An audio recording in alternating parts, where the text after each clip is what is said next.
نبی علیہ الصلوۃ والسلام فرمایي وي تاسو مرګ یادوئ مرګ. ولې؟ ځکه چې کله تا مرګ یادو که نه نو که چېرته مال در سره ډېر دی، خوشحالۍ در سره ډېرې دي، نو بیا به هم د الله نافرماني ونه کړي.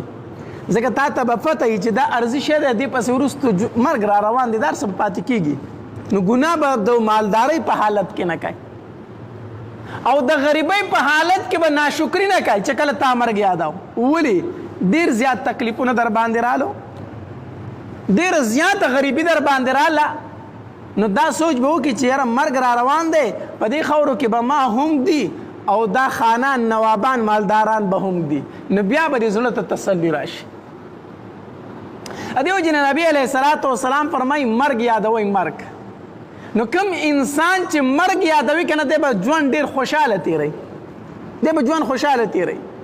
دا داسې غټ غټ شوقونه، چېرې زما غټ کور وی، غټه بنګله وی، غټ ګاډی وی، ښکلې جامې وی، ښکلې موبایلونه وی، دا شوقونه نه دي ساتل پکار.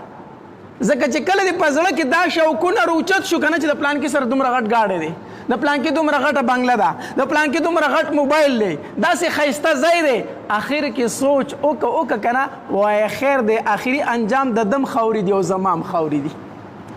آخري انجام دا دی چې دی به هم د ده سر ته به هم د خاورو بالښ رغېږي او زما سر ته به هم د خاورو بالښ رغېږي.